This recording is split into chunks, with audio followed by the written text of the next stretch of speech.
বৈধতা হওয়ার সুযোগ অবশ্যই দিবে, 100% দিবে।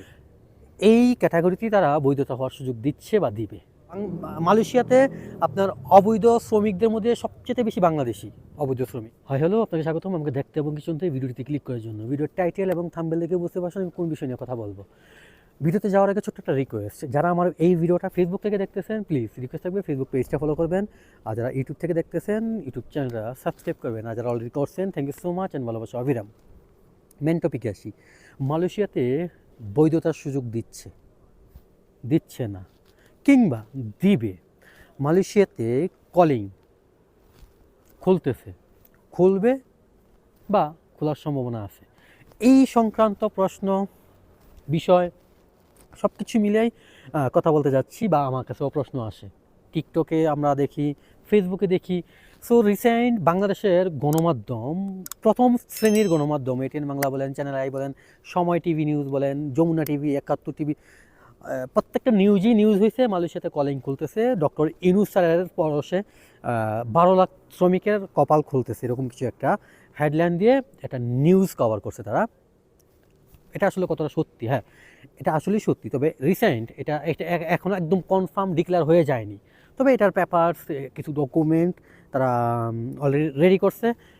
আই থিঙ্ক এই সপ্তাহের মধ্যে তারা এটাতে ডক্টর ইউনূস স্যার এটা নিয়ে কথা বলবে, তারা একটা মিটিং বসবে, দেন এটা ফাইনাল একটা ব্যাপার তারা ঘোষণা করবে বিষয়। ওকে, এখন হতাশার আরেকটা দিক হলো যে বৈধতার সুযোগ দিচ্ছে না কেন, বা এটা নিয়ে কথা বলতেছে না কেন। কলিং মূলত ছাড়া হয়েছে পামুল বাগান, সেলুন, শপ, সুপার শপগুলোতে, তারপর ক্যাটারিং সেক্টরে, হাউসকিপিংয়ে।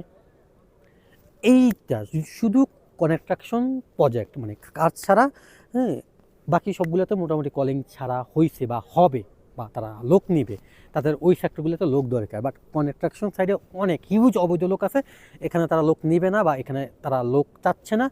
তার জন্য এই সাইডটা তারা ক্লোজ রাখছে, এই সাইডে তারা কোনো কলিংয়ের লোক নিয়ে আসবে না। এখন আপনারা যে যাকে নিয়ে আসেন দালালের মাধ্যমে, আপনাকে এটা মাথায় রাখতে হবে, আপনি যাকে নিয়ে আসতেছেন তার বিষয়টা কিন্তু কনস্ট্রাকশন হবে না। এখন আপনি কাজ করেন, আপনি ছোটো মেয়েকে নিয়ে আসলেন, আপনি তাকে আপনার সাথে কাজ করাইলেন, পারবেন না, ক্যাটাগরি ভিন্ন। হ্যাঁ, সো যেহেতু ক্যাটাগরি ভিন্ন থাকবে, সে জায়গায় একটা রিস্ক তো থাকেই পুলিশে, সেই অবৈধ মতোই আমি মনে করি। সো বুঝে শুনে তারপর নিয়ে আসবেন। এখন বৈধতা হওয়ার সুযোগটা আসলে কি? যেহেতু একটা সাইট তারা ক্লোজ রাখছে, এই বিশাল মালয়েশিয়াতে আপনার অবৈধ শ্রমিকদের মধ্যে সবচেয়ে বেশি বাংলাদেশি অবৈধ শ্রমিক, ইভেন সবচেয়ে বেশি এই কনস্ট্রাকশন সাইট এই ক্যাটাগরিতে। আই থিঙ্ক হ্যাঁ, সম্ভবত এই ক্যাটাগরিতেই তারা বৈধতা হওয়ার সুযোগ দিচ্ছে বা দিবে। আমি হাম্বল রিকোয়েস্ট করব, গালাগালি না করে ধৈর্য ধরেন। আমি এতটুকু বলতে পারি, আমার প্রেডিকশন বলেন, আমার বিশ্বাসের জায়গাটা বলেন, বৈধতা হওয়ার সুযোগ অবশ্যই দিবে, 100% দিবে। তবে সেটা একটু সময়ের এদিক সেদিক। আমি আমার এই ভিডিওটা প্রমাণ হিসেবে থাকবে। আমি আবারও বলতেছি, বৈধতা মালয়েশিয়াতে যারা অবৈধ আছেন তাদেরকে বৈধতা হওয়ার সুযোগ দিবে, তবে এটা সময়ের ব্যাপার, একটু সময়, 1 মাস এদিক সেদিক, 15-20 দিন এদিক সেদিক, বাট দিবে। এটা নিয়ে হতাশ হওয়ার কিছু নেই। যখন বৈধতা হওয়ার সুযোগ দেবে, এখানে আমি আরেকটু সাবধান করি যে অনেক দালাল চক্র আছেন, বলতেছে যে বৈধতার সুযোগ দিলে নতুন পাসপোর্ট করতে হবে, পুরাতন পাসপোর্টে ভিসা লাগবে না। এই দেশের সরকার যখন বৈধতা হওয়ার সুযোগ দিবে, আপনার পুরাতন পাসপোর্টে ভিসা লাগবে যদি ভিসাতে 18 মাস মেয়াদ থাকে। আবার যদি ভিসাতে মেয়াদ নাও থাকে, ওই পাসপোর্টটা দিয়ে আপনি রেজিস্ট্রেশন করতে পারবেন, দেন আপনি পাসপোর্টের জন্য অ্যাপ্লাই করতে পারবেন, নো প্রবলেম। সো এত তাড়াহুড়া করার দরকার নেই। কারণ কি, টিকটকে একটা ভিডিওতে দেখলাম কোন এক ভাই, হ্যাঁ, ওই যে বৈধতার সুযোগ দিবে, পাসপোর্ট নতুন করতে হবে, বিভিন্ন টিকটক থেকে তারা ব্যাপারটা ছড়াইছে। সো সেখান থেকে তারা নিউজটা পাইয়া খুব দ্রুত পাসপোর্ট করতে আসছে, এই জোহরবাড়ি থেকে নাকি কোত্থেকে আইসা পুলিশের কাছে ধরা খাইছে, জেলে গেছে, অপারেশিতে ধরা খাইছে। এই রিস্কটা নেওয়া দরকার নেই আপাতত। যদি মালয়েশিয়ান সরকার বৈধতা হওয়ার সুযোগ দেয়, আপনার ওই পাসপোর্টে ভিসা লাগবে যদি পাসপোর্টে 18 মাসের মতো মেয়াদ থাকে। এত হতাশ হওয়ার কিছুই নেই। আমি আবারও রিকোয়েস্ট করতেছি, যারা আমার ভিউয়ার্স, সাবস্ক্রাইবার বলেন, ফলোয়ার বলেন, মন খারাপ করবেন না, হতাশা হবেন না।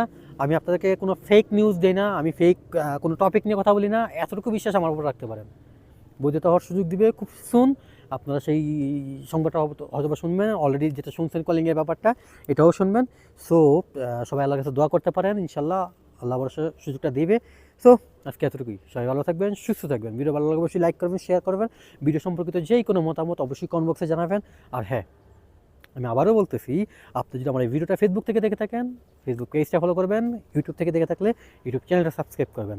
আর যদি অলরেডি করে থাকেন, thank you so much and ভালোবাসা, বিরাম, টাটা।